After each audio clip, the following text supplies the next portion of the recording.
let's quickly get on to our discussion here. We have Rhoda Attipoe on the line with us. She is a mother. I'd want to call her from the Generation Z or the Millennial.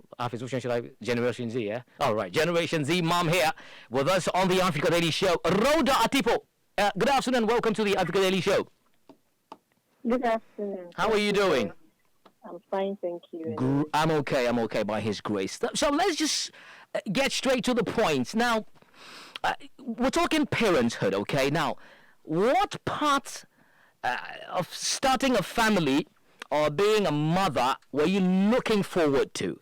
I mean, you got married, you're thinking of starting life, family and everything, and you know that, oh, one day I'm going to be a mother. Which part of that journey were you looking forward to the most? Is it getting pregnant or carrying the baby for 9 months, giving birth, seeing the baby for the first time, watching them puke, poo-poo, and all of that? Which part was the most for you? I'll say seeing a baby in my arms that belongs to me. Your own baby? Like, yes. Carrying a child and this is mine. Like the whole world knows that this is my child. Right. Yeah. So how was the feeling like at that time? Was like you were super excited? I was more than super excited. Wow, that's great. Yeah, I was really excited. Right. Now let's also talk about what are some of the opinions that you used to have about motherhood, and now that you are a mother yourself, and you've actually had a different take on that particular position. I mean, before you became a mother, like, oh, it was this, it was that. You get pregnant as this. After you give birth as that. But now that you are a mother yourself, that's opinion or position has changed. What are some of those? I think the whole pregnancy thing. Right. You know, everybody has their own, the way their system works. The way they react. And so you might have some people saying this or that about it, and you in your mind you say, "Oh, I am different. Mine will be easy." Right. You know, until you've gone through it, then you know that. Oh, really? Maybe how they were even expressing the journey, the pain, and everything, it was underrated. You know, you go through it and you think that, damn, our mothers have done really well. Okay, right. Yeah. Let's talk about some of the difficulties or challenges that you've faced since giving birth. I mean, obviously, life would not be the same. The way you used to sleep might have changed. The way your response to an event happening would change. You'll be as fast as a thunderbolt. Hey, Junior! So how has that been? Is it something that you are ready, or you welcome at all times, or at a point in time you feel like, oh, Radhe, oh God? Oh, I must be honest. There is no way you would say you are ready for it. I don't think anybody is ready for it, because I've had younger siblings who were born babies. I saw them grow up. So I was thinking I have some kind of experience, but having your own child, nurturing the child from day one, so whenever it's a different ball game. Right. It's a different. So you are never ready. Some of the things happen, and you are like, did this just happen? Yeah. You didn't sign up for this. Like, it's all part of it. I like that. You didn't sign up for that. So it could be frustrating. Yeah. Is that it? It could be very frustrating. Right. But then again, how many kids do you have, if I may ask? 2, 3? I have one. You have one. And are you looking forward to having another? I believe so, yes? Sure. After all this trouble, you still want to go ahead for that. What is it? Is it a societal thing, or you just have that feel to, okay, No, you see, sometimes even the child himself, you would not want the child to be alone. Alone, yeah. You would want them to have a counterpart, right? Yes. Great. So you forget about all that you've been through, and you are like, since I've been able to do this one, Okay. I can manage another. Right. So, Right. then, yeah. So as a mother, do you have a thought, a thing in your mind, a thought in your mind, or an idea of, okay, this is how I want to raise my child? Yeah, sure. And is it going your way, or you think, hey, I don't know, we'll get to this part? It's difficult, but I'm trying. You're trying. Yes, I'm trying. Right. So what would you consider as a successful parenting? I think it is when you have a well-behaved child. Okay. You know, apart from anything that is medical, you know, or biological. Yeah. If you have a perfect baby and you've been able to groom the child to be well-behaved, especially when you are out, you know, Okay. on events with him or her, you know, you are able to control the child, because children of nowadays, there are some ways. Yeah, they call them computer kids. I remember a friend's mom telling me that the children that we are having now, they are different from theirs. Yeah, they are genetically different. Huh? They are so different. She said when there are times when you tell your child to sit here and that you will be back, the child will sit there until you are back. Even if you send someone to come and take the child will not move. Because mommy says, I should sit here. But for the children that we are having now, before you even move, tell the child, sit here, I'm coming. Before you move, the child is already ahead of you. Right. Yeah. That must be a bit, it must be frustrating. And you're like, what do I do again? What do I need to do? What plan do I need to do? Yeah. Right. Right, great. So having a child, a well-behaved child, in your take is successful parenting. And Thank you. Healthy child. And a healthy child. Right. Yes. Healthy, well-behaved child. Absolutely. All right. Thank you very much, Mrs. Rhoda Attipoe, for joining us on the Africa Daily Show and giving us your experience. And how's the boy? Is it a boy or a girl? It's a boy. It's a boy. Wow. You're looking for the next player. What have you identified so far that he is into? Football? Singing? Probably into music. Music? Every instrument. Right. Every instrument. He likes to sing. He likes to conduct. He likes to play the organ. Everything, the drums. He likes music. Right. So we're looking for the next Joe Metal or the next Sark in the house. Yes. Thank you very much for joining us. Is that a fan of who? He's actually a pilot. Oh, okay. Right. Okay. Thank you very much. And we'll definitely be speaking again soon. Okay. Thank you so much. And that was Mrs. Rhoda Attipoe telling us about her own experience as a mother. A very interesting and inspiring one for those who are looking forward to also be mothers and fathers.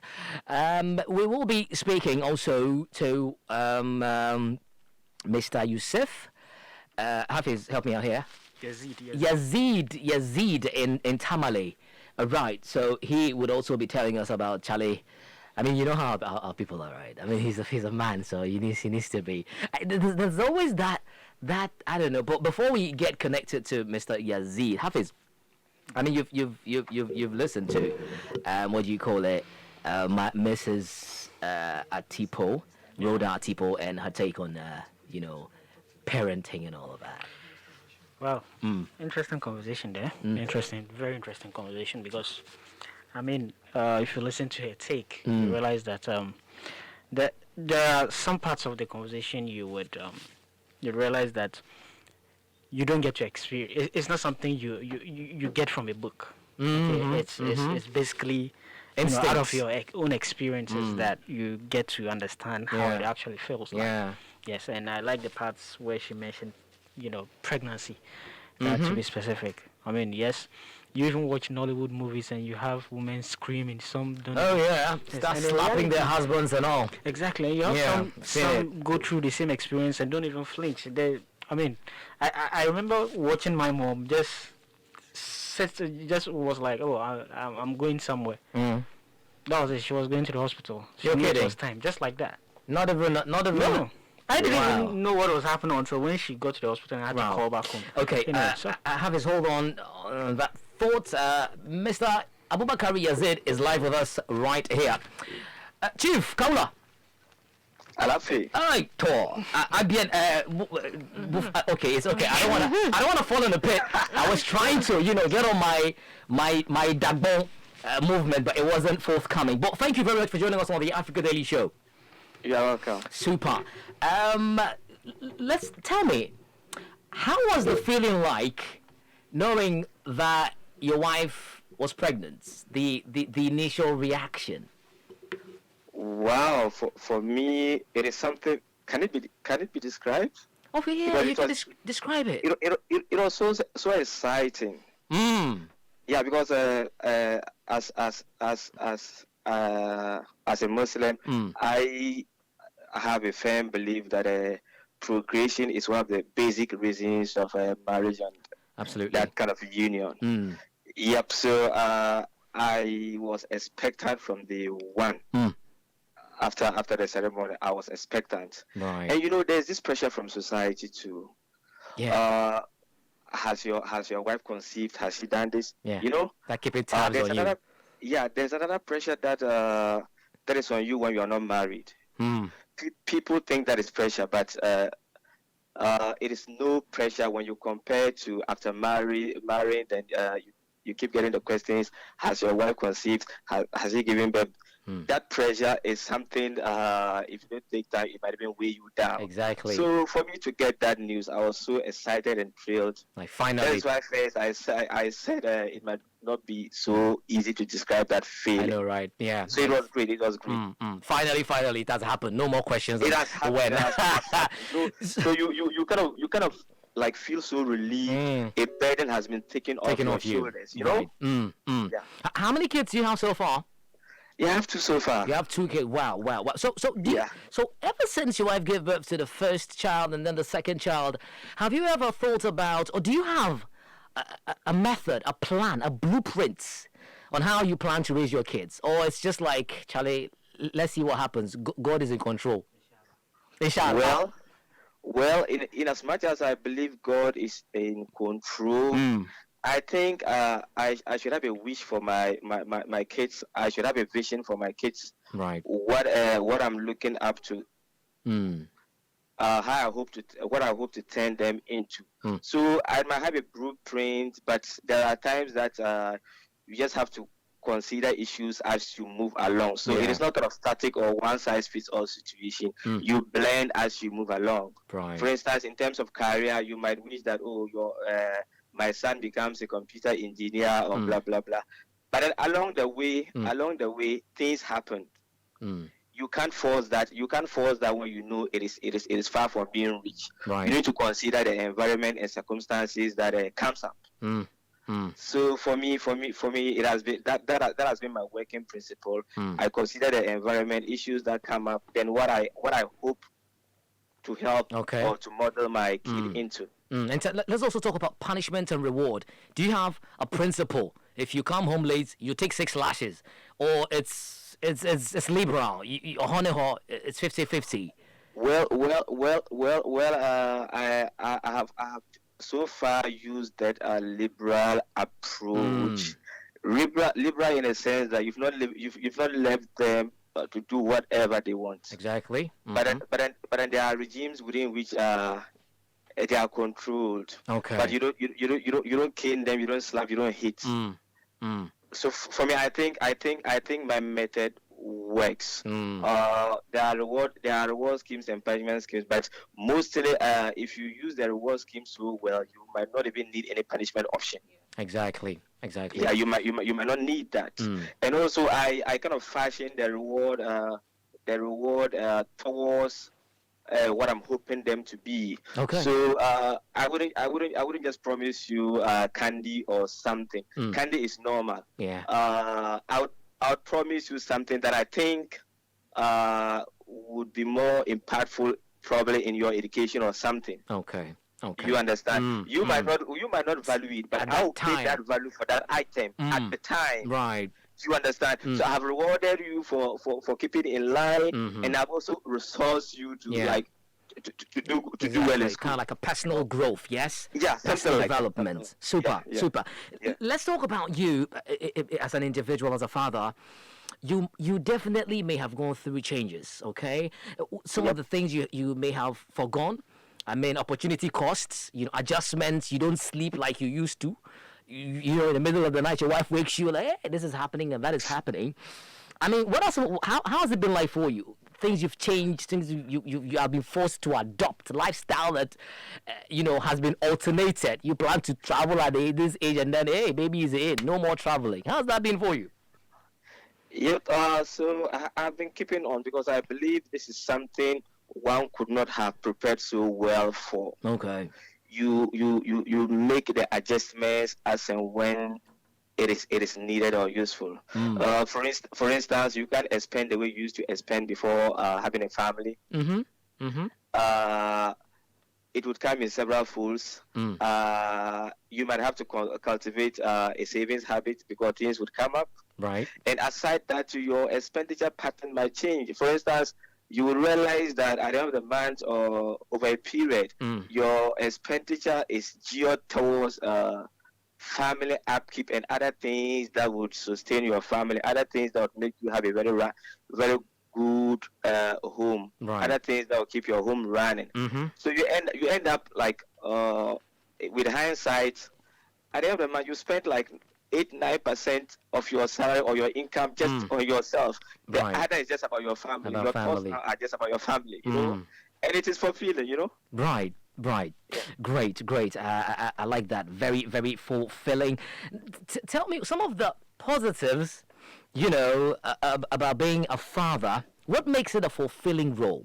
Is it the societal status that it comes with, or that responsibility that is being bestowed on your shoulder? Like, I'm a man. Yeah, now I can walk boldly. So, with me, from my experience, I think the benefits of parenthood primarily is even to the parents, not even the entire family or the kids.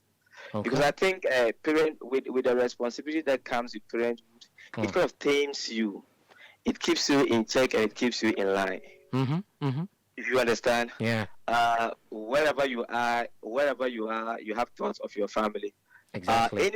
Any move you are going to make, you don't look at just the implications of that move on yourself. You are looking at the broader implication extended to your family. Exactly. How is it going to affect your family? So to you are kind of taking care of your family. You are securing something for your family. Meanwhile, indirectly, it is something that is going to help you personally to grow in terms of your career and profession. You understand? So for me, I think the primary benefit of parenthood even is to the parent themselves, himself or herself.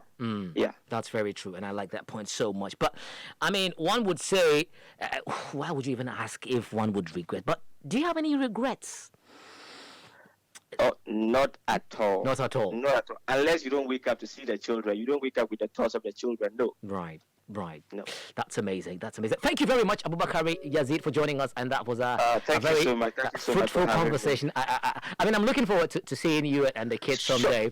Yeah, sure. And I'm looking forward to more engaging conversation. Absolutely. Thank you so much for joining us on the Africa Daily Show. That was Abukari Yazeed in Tamale, in the northern region of Ghana, sharing his experience with us on parenthood.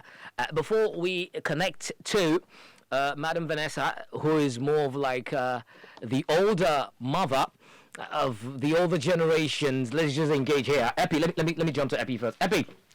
Barry. Yeah, I thought he was going to say, I have regret. So the day she told she was pregnant, I didn't have money. That day I was like, hey, what's happening here? But I mean, no regrets and all of that. That's what both you and Hafiz, I don't know what you people are afraid of. Well, I'm not afraid. I'm not. I don't know. Are you? Have you ever been afraid? I don't know where she gets that from. I don't even know. I just trying to do that. Hafiz, he said it is fulfilling. Yeah, it is actually. It's fulfilling. How? Well, You see? It's fulfilling. The joy of knowing that your child is running to you, Daddy. Imagine Hafiz coming home and the son What's is your running to problem? you. Why I don't know what his problem is even right now. Okay, but before we continue, I think we've got much time. 33 minutes past 2 p.m. Okay, so yeah, let's continue. Continue, Abby. Don't worry, you have 6 children, and Barry would have 5. Okay. Yeah, I was expecting an amen. I'll put a yeah, amen. But I'm not looking to get 5. I pray to God for 3. But anything that happens, we still give thanks. I don't know anything that happens. What is your problem? You don't know what happens before someone gets pregnant. Behave yourself. What's your problem? I mean, I behave yourself. Are we good to go? Okay, so yeah, Madam Vanessa is on hold, but as the technical guys put things together. But Epi. I think it's a good thing to hear a father actually speak like that. Tells you a lot. You can also say from what both he and Rhoda have said, it changes. Nothing actually prepares you for it, you know. It changes everything. But then what makes it worth is the fact that you have them. Right. When you actually asked her and she said she was willing to go again, despite the pain and everything. Yeah. I mean, it tells you a lot. Yeah. The joy that it gives you, as much as it's painful, is still joyful. So I think it's a great thing. I'm happy that he spoke a lot about how happy he was. Also talked about the changing lifestyle. You tend to spend a lot. You tend to be more concerned about their comfort. Yeah. Rather than yours. Exactly. That they are okay. They are fine. They have food to go. Okay. Abby, hold on to that thought. We'll be coming back to you as we engage Madam Vanessa. She is live with us. Good afternoon and welcome to the Africa Daily Show. Good afternoon. It's been a while. Thank you. It's been a while. I miss you. Yes, it has. I hope we're going to be seeing you pretty soon, huh? Yeah. Yes. Right. Yes. Because very, very soon. Exactly. Let's get this now. Tell us, what are some of the moments of parenting that you wish to live over and over again? Like go back and relive that moment because this time was so amazing. Well, I think every parent loves when their infant child says their first words or makes the first steps alone, holding on to something or alone. When the child acknowledges your presence or get excited to see you, that happy face is something that you tend to want to see again. Right. Even as they grow up, you just remember that. Right. For you, that's that particular moment when they're trying to walk, get themselves active in a certain way. Great. Yeah, it's so many things because from my children are adults now, so there's so many things that they've done that you would want to recapture those moments. But, right? The list is so long, but I just like to go back to those very young years. I believe that's why some parents do have a video of these kids at those younger ages, so they could play it again and oh my God, I missed this moment! Super. Now tell me, what are some of the methods you had to adopt in raising your kids?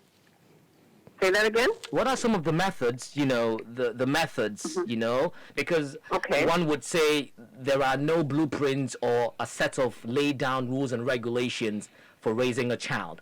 Every parent has got their unique ways. What are some of yours that, you used, adopted in raising your kids into who they are today? Okay. Well, I think the blueprint for me, I can say there was a blueprint because I came from a very close-knit family. Okay. And so my children had grandmother and aunties and great aunts that always were there to give me advice. Right. So even though there's times you're alone with your children, but I always try to be balanced. And I think balance and a bit of structure helps in making things easier. but young children are very unpredictable. Yeah. Manipulative and warm and crazy and lovely and loving and all that. So I was one that kind of went with the flow, but I did want to make sure that I was balanced with my children. You were balanced. Yeah. Right. Mm-hmm. So balanced in the sense that it wasn't just discipline, on your right. Not just strictly discipline. I know some, people who hardly ever laugh with their children or think that if they are being too free with the children, the child would be disrespectful or wayward or what have you. But I just believe that there should be balance. A child should know what it feels like to be loved. And cared about. And that it shouldn't only be financial. It should be shown through your mannerisms and just different things. I mean, if they do something that's great, Compliment give them compliment them, show them appreciation for doing something unexpected, and then you got to be ready to discipline them when they're not doing the right thing. I think that's also very important. I like the bit where you mentioned... And discipline, all these things come in so many different forms, And so, I grew up with the spare the rod, spoil the child. And then there was a system that, hey, you better not touch your child. In America, you can go to jail for disciplining your child with spanking or something like that. But I was spanked as a child, and I think I turned out very, very good. I think I'm a good human being. I wasn't beaten. As some people say, I'll beat you. But I think everybody in their method, and I think as long as you have patience, you wouldn't go overboard in whatever method that you choose. Yeah. And I like the part that where you mentioned that. I mean, you had aunties, sisters, grand aunties. So it's like everybody had a positive role to play in the child's upbringing. Yes. Right. The African American way of raising a child is very much like the village sort of system. There's a nucleus, but there's an extended family, and they're very important in our lives. And so. I don't know how much that's used nowadays, but during my children's time, that's how it was. So my kids growing up in Ghana, when we came here, they were 11 months and 4 years. My children growing up in Ghana, prior to us coming, my nieces and nephews that I looked after also assisted in raising me, and whenever I needed babysitters, or whenever I needed somebody to go and warm a bottle or do any little chore, they were there. And so those cousins that they spent about 15 or so years not seeing on a weekly or daily or monthly or yearly basis, they still have a very close-knit relationship with them because of how it started out early on in their life. Great. Now, you've raised your kids today, and I mean they're adults, and you're even a grandmother. And I'm about to be. You're about to be. Okay. Yes, actually, any day now. but okay, let's even talk about the future if we are permitted to go there, because there would definitely. Okay, wait. Let me just correct something. I am a grandmother. Yeah, because I know you mentioned that some time ago. So. I am a grandmother because my stepdaughter has children. Okay. So yes, I am a grandmother. Right. The one I'm expecting, which I would say is my first biological right. Okay. But you know how the African society works. I mean, his is mine, and mine is hers, and all of that. So let's also look at you being a grandparent to that particular child in context here. What has been difficult here for you in terms of you not having absolute control? Because you may have seen something that, this is not right, but it is in as much as you also have a part to play, but you may be expecting that the parent there should have done this, but maybe you are not in that position to absolutely, define what punishment or what reward has to be, applied to that particular action. How is it like? Because sometimes you may find yourself in a very difficult position, yeah? Oh, yes, I have. I have been. And I think that's, even though I have a wonderful, wonderful relationship with my stepdaughter, and even though I don't like using that term, but we have a wonderful relationship.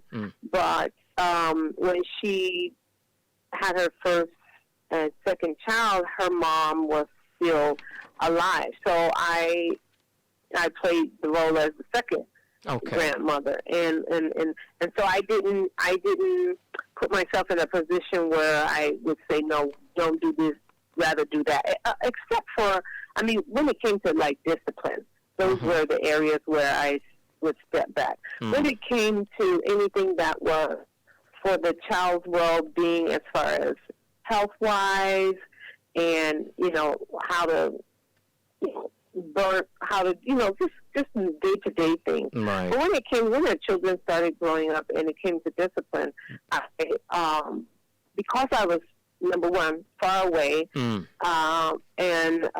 number two, her mom was there. And one thing I never liked doing when I was raising my nieces and nephews is I like the rules to all stay the same. Whatever rules, no favoritism.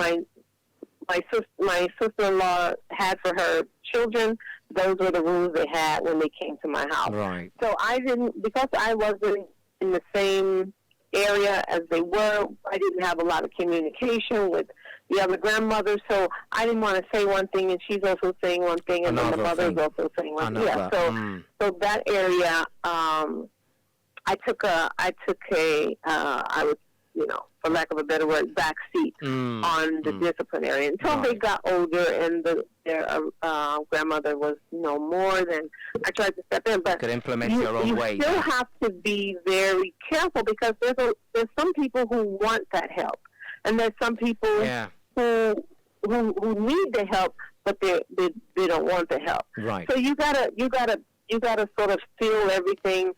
Say what you think is needed to be said. Okay. Don't push any buttons, and then just try your best to teach them when you can. All right. Okay. Like I said, I was kind of far away, and usually I would hear about stuff after it had taken place. All right, great one. Try your best to teach them when you can. Let's quickly go through those last two questions. Now, if you were given the opportunity to raise your kids over and over again, what would you do differently? What would I do differently if I had the opportunity to raise my children again? I don't know, because I raised them here in Ghana, and I'm very, very, very happy I did that. Right. Perhaps maybe I would have let them get maybe a year or so of high school. Okay. Something like that, just to have that experience in America. But no, to tell you the truth, I think I did a great job. I don't think I changed much. Right. right. Absolutely amazing. Okay. As you're doing it, you do doubt and you think, oh my God, maybe I should have did that differently. But like I said, I tried to be balanced. I tried to discipline as necessary, and then I tried to definitely acknowledge when they did the right thing, and accomplish things. That's just me as a person. Right. Okay. I think before you go, raising your kids to adulthood, which part of it has been the most difficult for you? What has been the most difficult? I tell you, I had my son was quite stubborn. But no, he's standing here. That's why I'm saying that. The difficult side, being away from my family and them not growing up with my side of the family. Oh, right. So it was only when we took trips that they would see. But so now they're close to like those cousins that used to babysit them. But the other, my family is huge, but so some of them they're not so close to, and I think they would have had that opportunity to. But it's something that is gradually growing, that relationship. Okay. I wouldn't say I would do it differently. I would regret it or anything, but because I'm so close to my family and my family loves me dearly, and they just transferred that love to my children. Right. So whenever they are there, that's what they receive. Okay. It's just them knowing that all that love comes from the fact that they love me. So they love you, right? All right. Thank you very much, Vanessa Mixson, for joining us on the Africa Daily Show and for sharing your journey of, the journey so far. And we're hoping to see the next grandchild and see what's the next step going to be like. Yeah. I'm excited. All right, thank you so much. Okay, thank you very much for having me. Okay, see you soon. Yeah, sure.